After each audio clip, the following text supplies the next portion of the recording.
again. Welcome to another edition of the Front Row Roundtable Show presented by Ralphie's. Glad to have you with us. It's the old gang back again.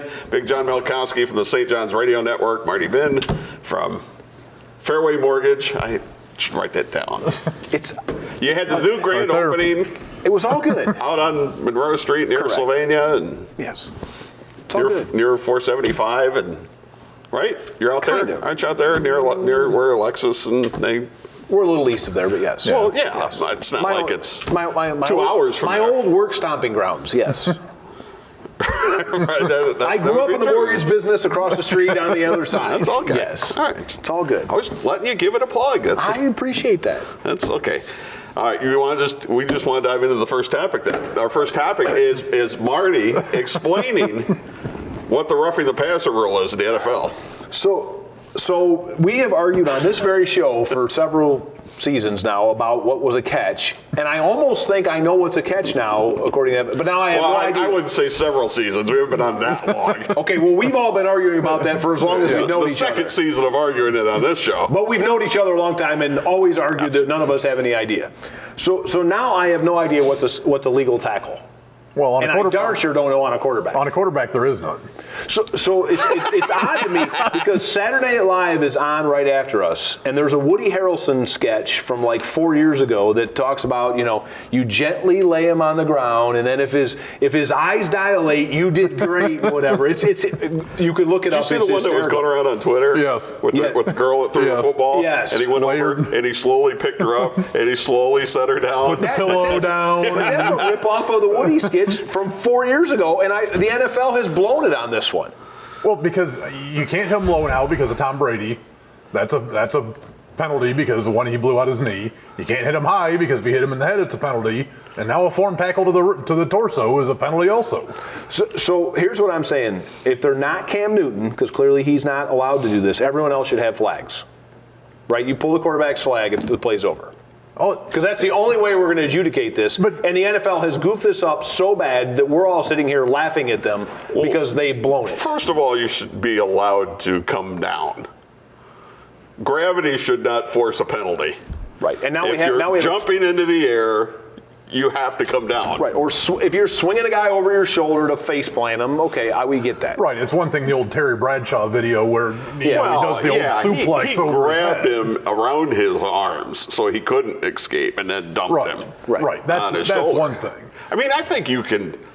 I hate to get into the intent business because then you get in a really, really gray area. But can't you kind of tell if somebody's trying to hurt somebody? My problem with this is a quarterback throwing the ball is different than a quarterback running around. A quarterback running around to me is a regular player. And he should be able to be tackled like any other player. So if he's standing there trying to throw the ball, I think you can make different rules because your body's more at risk. But the minute you are scrambling around and the ball's down, to me, the rules should be no different for him in that situation than they are for a receiver or a running back. That you can't tackle low. I mean, that's how you're supposed to tackle, is tackle low. Well, what I think the answer is actually, and some of our younger viewers probably don't even remember this, but back in the 80s and 90s, they had the in the grasp rule. Where if you, and I hated it, believe me, I hated it because it'd be better than this. Because if you had a quarterback, it is, yes. If you had a quarterback and you had him under control, you had his legs wrapped or you had him wrapped, the referee would blow it down and just say he's down. I think they need to bring that back because that's better than what they're doing now. I think to me it's garbage. Clay Matthews is dead on because the fact that he's gotten these penalties week after week, and I've not seen one tackle that it wasn't a great football, clean, head out of the play. I mean, his intent was to put a guy on the deck with authority. And honestly, you take that out of football, and it's not football anymore. And I'm sorry to say that. Well, now you sound like Ray Lewis on Showtime. Listen, if guys get hurt in that play and separate Tony Romo or whoever, they separate shoulders in that play, so be it. That's a football move. You're not getting concussed in that tackle. And a lot of people are blaming Aaron Rodgers because last year it was a formed tackle that took Aaron Rodgers down. Correct. But the NFL knows that the quarterbacks are what drives the league and what makes the money. Those are your big ticket items. There is something that everybody has to accept, though. And what they have to accept is that going out to deliberately hurting somebody is gone from the game. And I know that's the way we grew up, and I know that's the way defense has been taught. You know, stick a guy, stick him hard, get him out of the game. If you got to take a penalty, fine, but just stuck him hard. That's gone from the game. But it's see, no longer there. But at this point, you and I have been around football quite some time with younger players, and I don't think that's been in the younger player game for at least a decade. No. I don't think any coach anywhere has said, and I think as you start moving up and those players come through, it's not the same as it was. But, who can't remember teaching defensive backs to send a message to a receiver? If we hit the quarterback X amount of times, we're going to get him out of there. That's gone now. But at some point, they need to accept it. If you're a linebacker or a pass rusher, if you're going to get flagged anyway, why not put the extra effort into it? I mean, if I'm going to get flagged for what Clay Matthews did, why not make sure you drive him in and make sure all 300 pounds of your body weight comes down on him instead of because then they're going to suspend you. So what they're headed to if they're not very careful, and I had a long argument with some friends about this, it's going to be goon squads if we're not careful. 3rd and long, you're going to have a couple guys who are expendable, who you're going to send in there to. Don't worry that they get suspended for 3 or 4 games because it doesn't matter. And it'll have a hockey feel to it if you're not careful. And that's. I always thought one way to adjudicate it would be that if you cheap shot somebody and he gets injured, then you're suspended for a week longer than he's injured. But then you had this argument, okay, how cheap was the cheap shot? Okay, so a guy on his way down, his foot catches in the turf. Well, you're going to have to. At some point, you're going to have to. You can't make it all black and white. It just isn't. But I don't think there are that many cheap shots anymore. And these tackles aren't cheap shots. No. And this rule is garbage. I mean, look, we don't even agree that often, the 3 of us. This rule's garbage. And the way it's being played right now is unwatchable. Well, and who knows how much, somebody said that one of the officials said, well, what Clay Matthews did was a perfect tackle. We were told to throw the flag. That doesn't make any sense. The official. The 8 scariest words in the English language now. It used to be we're the government, we're here to help, and now it's we're the NFL, and we're here to make a new rule. Yeah, supposedly the official told one of the guys when he made the tackle. That's right, I snuck that in. So baiting me. That's yes, ridiculous. I am. I snuck that right in there. So baiting me, and I'm just going to ignore it too. We're the NFL, we're here to help. All right, we're going to talk more NFL coming up in segment 3. Including Baker Mayfield and the Lions and the Browns both win on one of the same week and all that. We will talk about that in segment 3. Segment 2, we'll take a look at the baseball playoffs, which are coming up next week. Don't go anywhere. It's a Front Row Roundtable show presented by Ralphie's. I will get him during the break. Bring yourself to Ralphie's. Yeah, it's that good. At Ralphie's, it's primetime football every Sunday, Monday, and Thursday nights. Enjoy endless wings starting at 8 p.m. each night and carry-out specials every day. Plus special pricing on all Labatt products, plus new craft and IPAs for the fall. As always, beer buckets only $10 Friday and Saturday. Bring yourself to Ralphie's. Yeah, it's that good. Mortgage Marty here. We hear every day here at Fairway how tight the housing market is, how there's just so few great homes out there. And I want to remind everybody we have a fantastic suite of renovation products. They are basically designed where you can buy a house, borrow extra money over and above the sale price, get contractors lined up, and we pay them after closing. So the work is done after closing. You get to pick who you're going to use, and you can buy that house, fix it up, and create what you want. With as tight as the market is right now, in fact, I have probably a half a dozen customers who are to the point where they're so frustrated they're about to give up. So just think renovation loan.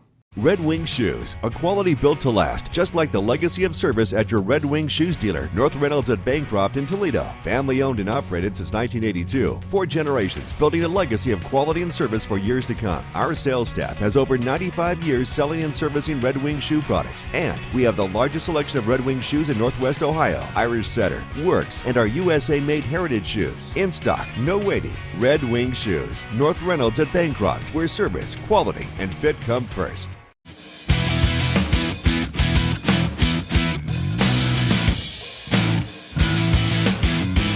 All right, back we are, the Front Row Roundtable show presented by Ralphie's, and normally I'm at Ralphie's on Sunday catching a game. This Sunday, tomorrow, I won't. Because we have our Powerbomb Wrestling event that Marty won't be front and center at. And I can't wait. Doors open at 4, bell time at 5, St. Clements Hall. Great time. Great time. All right. We know he won't be there. He doesn't like to have fun. All right. We do have beer there. So.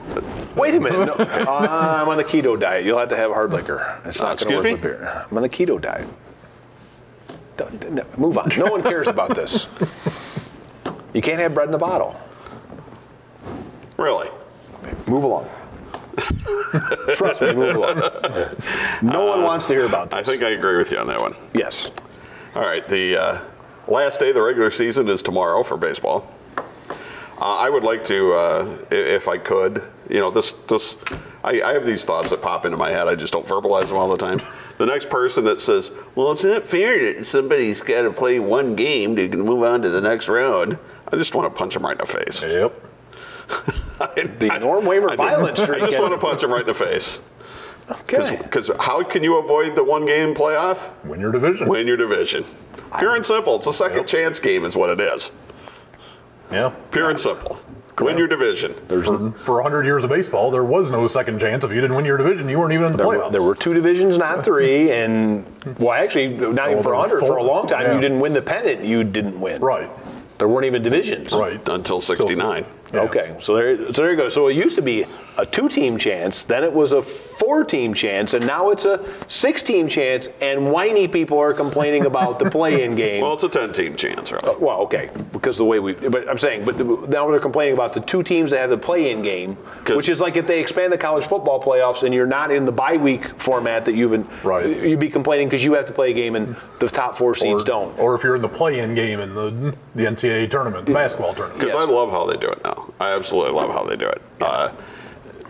When it was just 8 teams that would get in, there was no wild card play-in team. Wild card teams were winning the World Series too frequently, I think, for everybody. Well, now you punish them because you're going to put your ace out there to win the have-to-win game, and Yes. you're going to spend the whole thing, and you're going to start the next series at a disadvantage, which is how it should be because the division winner should get rewarded. Unless they do a bullpen game. Right. Yeah, those are becoming way too frequent. Because I don't know who Oakland's going to start in their wild card game. Correct. Well, but the thing with Oakland is they can set it up because everybody in the AL's already clinched. Yeah. So they're going to be able to set it up. The NL, They don't have an obvious starter. No, like they don't. the Yankees do with Severino. right? They don't have a number 119. one, but at least they have guys who can go out there. But I mean, it's going to be all hands on deck anyway. It's decided long enough in advance they can do whatever they want. They don't have to worry about just having those guys pitch to get there. Right. And you're going to have it be all hands on deck anyway because you have to win in order to move on. Right. So I don't think it's any different. I mean, if Severino gets knocked around for an inning and a half, they're going to take him out and put somebody else in. Yeah. I mean, I don't think it's any. Everybody's going to have a short leash here. Right. There's no question. Right, but it's a lot I love different. it. It's a great game. But it's a lot different if you've got races like the NL are coming down to, where you're fighting every day just to get into the playoffs. You may have, you may not even have your ace as an option on for game one. And your bullpen might be tired, and you might not have some arms in the bullpen available. Because as we're taping, Atlanta is in the National League, and everything else is really up for grabs. 5 spots, 6 teams. Five teams for 4 spots. We went over this before. Before the show, we did. actually. 5 for 5 4. teams for 4 and slots. all 6 on the other side are decided. Wait a minute, no, it would be 6 for 5 then, right? Because there's 5. because Atlanta's There's already 5 in. at each. So, Yes, 5 each. Yes. So we know almost we know reconfused the math. Atlanta's in, but somebody out of the Cubs, the Brewers, the Cardinals, the Dodgers, Atlanta's the one nobody expected to be in. Colorado. Because, I mean, they're so young that nobody would have picked them to win the. My argument about don't worry about somebody being rushed to the majors.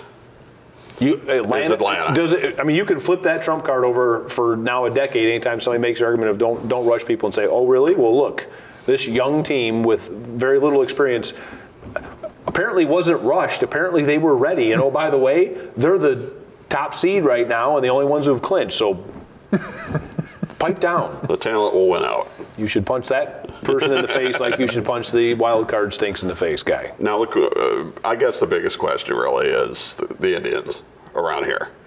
and whether they have enough to make a run. And what they're going to have to do is they're going to have to go against Houston in that first round. So I'm not sure if the Indians did something nobody else has ever done. 4 starters with 200 plus strikeouts. All right, never been done. But the other team with the best rotation is probably the Houston Astros. Although I don't think Charlie Morton's going to be part of it. Though. No, it seems like he's out. But. So they have to get past them first. Runs are going to be the premium. Houston has a better bullpen too, which is going to make a difference too. Depends which Cody Allen shows up.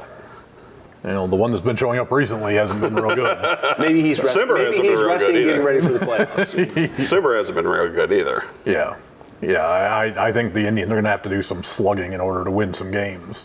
See, I think it's going to be 3-2s and 4-3s and 2-1. I think it's going to be low scoring and a couple key hits here and there, or a guy who gets on a walk and then, gets bunted over like anybody does that. Not anymore. what he's going to bunt. Yes. Especially not in the AL. Never mind. I don't even know what I was saying there. I was thinking old school baseball where you did things like that. But if the Yankees get past Oakland in the wild card, then they play Boston. That's going to be then you better score some runs. You're gonna need your a lot of them scoring machine out for that one. It'll be a lot of black squares on you. If you're keeping score at home, there'll be a lot of filled in. I mean, it's roughly the same roster they had last year, Boston, except for J.D. Martinez. And that's a big except. Right. Yeah, guy who's almost close to won the Triple Crown this year. And talk about what it does to have a hitter like that to protect the people in front and in back of him in terms of getting through a spot, and it's amazing the difference it makes on a team. Well, and it lengthens your lineup too. And, the guy that was hitting 6th is now hitting 7th, and I mean it means there's really no open spot that you can say, "Whew, I got through them. Now I got a couple of guys here. There's nobody in that lineup. You can." Yeah, especially with the DH, one of your favorite things. Yep. If they get knocked out in that divisional round, do you start looking at the GM of Boston? Nah. After this, I think you'd have to wait till halfway through next year before you could answer that question. I'm just talking about postseason. Because when I go back to it, Dave Dombrowski, he said before he puts those teams in the Atlanta Brave with the Atlanta Brave strategy. And the Braves did the same thing. They won divisions and flamed out in the playoffs. So I think it's something to watch. Yeah, but this year, I mean, you got a brand new manager. First-year manager, never been in this kind of playoff. There's a lot of things you could blame if it happens. Should the World Series champion, come out of the AL? Oh yeah. It's hard for me to imagine that not happening. I would consider that a major upset at this point. I mean, the AL has the 3 best teams, I think, in the Red Sox, Yankees, and Astros. I think all the National League teams have some problems. All right, it'll be fun, though. We'll take a timeout, more football, and what's coming up tomorrow in the NFL. That's coming to you right next, right here on the Front Row Roundtable Show, presented by Ralphie's. Bring yourself to Ralphie's. Yeah, it's that good. At Ralphie's, it's primetime football every Sunday, Monday, and Thursday nights. Enjoy endless wings starting at 8 p.m. each night and carry-out specials every day. Plus special pricing on all Labatt products, plus new craft and IPAs for the fall. As always, beer buckets only $10 Friday and Saturday. Bring yourself to Ralphie's. Yeah, it's that good. Mortgage Marty here. We hear every day here at Fairway how tight the housing market is, how there's just so few great homes out there. And I want to remind everybody we have a fantastic suite of renovation products. They are basically designed where you can buy a house, borrow extra money over and above the sale price, get contractors lined up, and we pay them after closing. So the work is done after closing. You get to pick who you're going to use, and you can buy that house, fix it up, and create what you want. With as tight as the market is right now, in fact, I have probably a half a dozen customers who are to the point where they're so frustrated they're about to give up. So just think renovation loan. Powerbomb Wrestling is back in action in Toledo on Sunday, September the 30th at 5 p.m. at St. Clements Hall, 2990 Tremainsville Road. The Bachelor, Ben Boone, and Unchained Brandon Day battle for the heavyweight title, this time for the amazing Nate Matson as special referee. You'll see a lumberjack match for the tag team titles. Also, the Midwest title and the women's title will be defended. Get your tickets now at pbwexcitement.com. It's the best wrestlers in the Midwest, Sunday, September the 30th.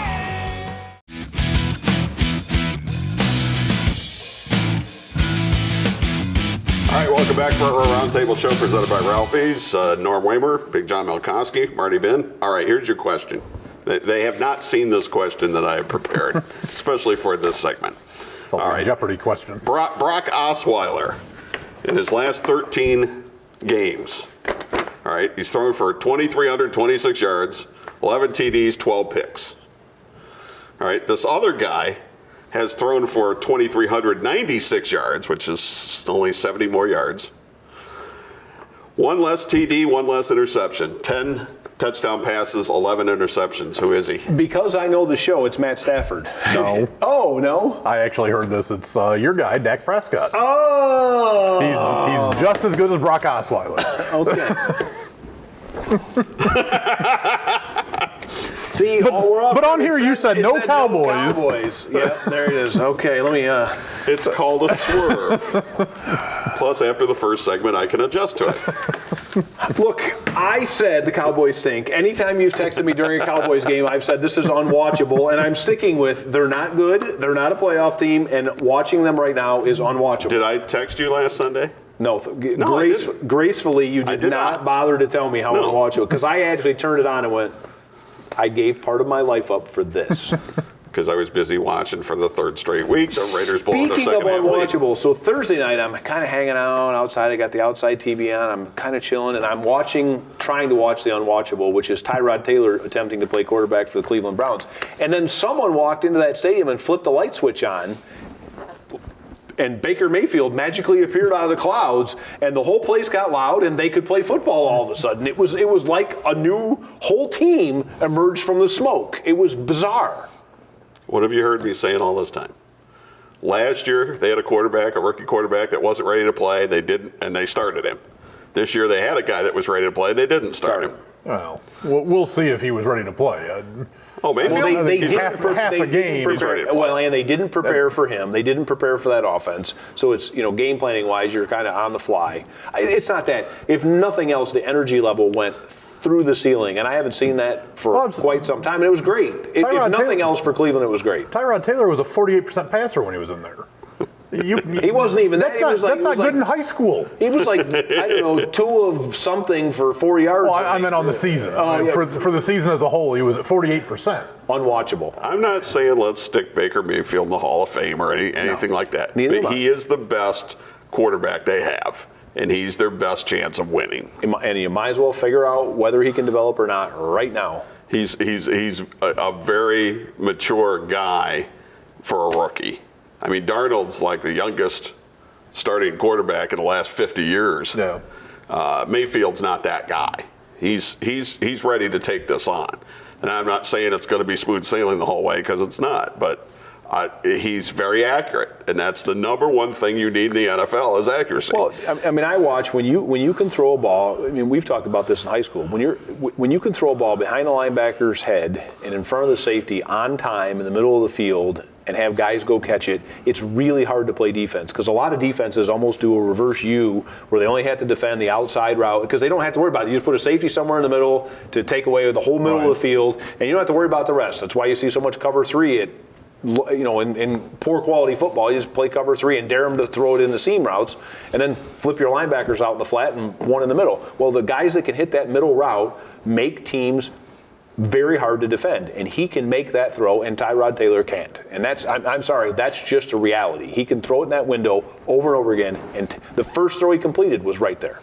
And I thought, that's a throw you won't see all season if Taylor comes back in the game. And he can already catch better than Tom Brady.